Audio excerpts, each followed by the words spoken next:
wanted to ask you, I mean, the name of the project, Thoughts Never Die. You know, talk to me about that, because you're such a deep thinker in your lyrics and the way you present your music. So I know Thoughts Never Die means something. Right. What's up with that, Johnny? What did it mean?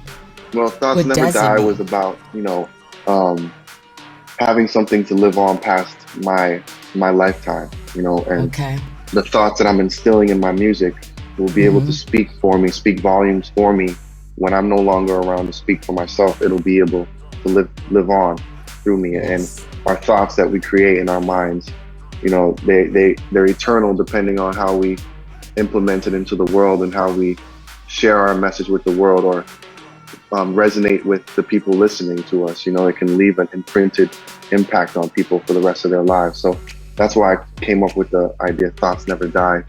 In my music, they'll never die. You know what I'm saying? Yes, indeed. And the words and stuff that you use create such a beautiful picture of what our thoughts can ultimately be if we trust ourselves enough to be able to build on those thoughts. Right. You know?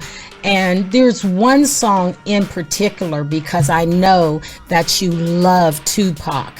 And you did a song called Machiavelli, dude, that is just like, to me, I mean, oh gosh, I mean, how much do you appreciate Tupac's music? Was this actually a tribute to him? Because you took his lyrical stance and the way that he attacks things and the way he uses words to paint a picture, and then just brought your own perspective to it, but it was still Machiavelli.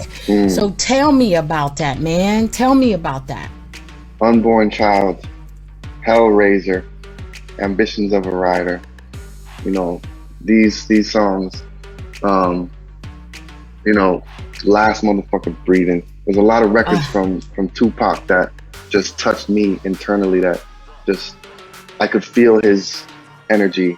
You know, Tupac's energy was like a force to be reckoned with in my eyes. I just felt there was a rage about his energy, but not a rage, the uncontrollable rage. It was more of a rage that he directed and transmuted into his music, and I could feel it.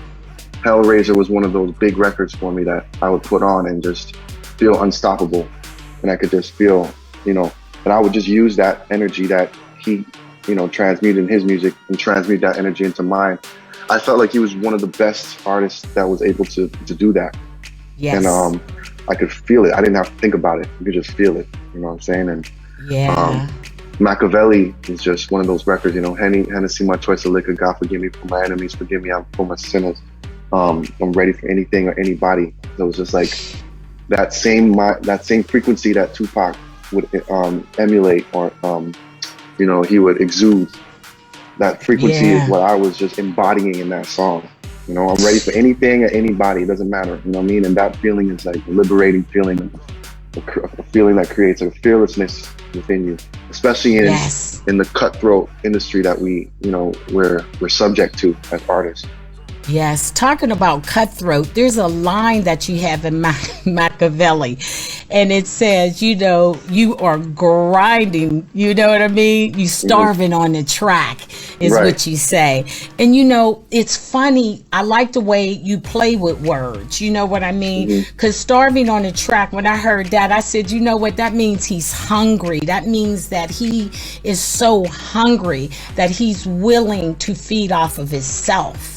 You know what I mean? That's how deep it was. It was almost as if like you were feeding off yourself in a way that exuded that same energy that Tupac had. Because I believe he fed off of himself. You know what I'm saying? And he had allowed us to eat off of him in a sense. And that's what you do in your music, man. You feed us and then you allow us to eat off of you because you're so vulnerable. Absolutely. You know? I totally agree, and you know, if I don't leave the studio exhausted, if I don't finish my day off writing feeling drained and like just energy completely depleted, I know I didn't give it my all. You know what I mean? I do that knowing that I'm going to be feeding the audience and giving everything I got inside to them in order to replenish whatever they might be lacking in their lives or whatever the case may be. You know what I'm saying? Not to say they can't fulfill it on their own, but I'm grateful to be an asset to them filling up their cup again. You know, because we all gotta refill our cups, and we all gotta boost ourselves up, big ourselves up. You know, so music is a powerful tool to do this, to do that. Yes, I'm grateful to be a contribution to people in that regard. And you definitely are. And if you coming from a musical family and background is the reason why you know how to use all of your utensils to feed us. You know, the fork, the knife, the spoon, the bowl. You have all those elements in your music. So, you know, Johnny, let's go, man. Let's go with your stuff here. That, so I want to take it to the grill, man. So let's take it to the grill. Let's burn some stuff up here. Let's burn some stuff up, man. Because I want to talk to you about island music, because it's like you can bring that dynamic to not only me, but to our audience today, because I'm not as familiar with island music as you are, but I would love to have you educate not only me, but also the audience. What is island music? And, you know, how important is it, being from that background, born in the islands, how important is it to create music that reflects you in the process? So island music is reggae, right? Island music is dancehall. Island music is calypso. You know, island music is, you know, this carnival energy, and that frequency is, you know, it has that Caribbean flair to it. Right now, island music is Afrobeat. Okay. So we all are mixing into this this melting pot of different types of genres that I just stated as far as Caribbean music.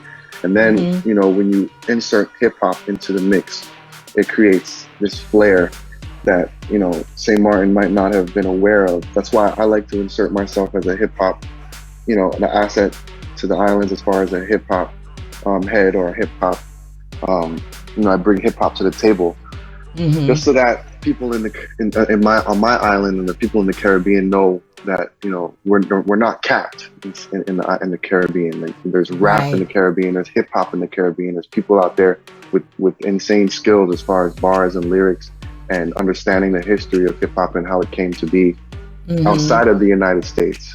And there's a love for it there. Just like I said, I grew up around, my dad was into Bob Marley, and he played reggae in my ears growing up my whole life. But once I heard that Biggie and Tupac and Nas and Jay-Z, I was sold. It didn't matter. Yeah, you was sipping on it at that point. You know what I mean? But, you know, I know that you don't want to, you know, your dad has done some tremendous music as far as it refers to island music. I at least know that part of it. And I know whenever you grow up in a music family and things like that, it seems that the focus is on, you don't want to like get no accolades from your dad, no accolades as far as somebody giving you credit or giving you a way out. You are standing on your own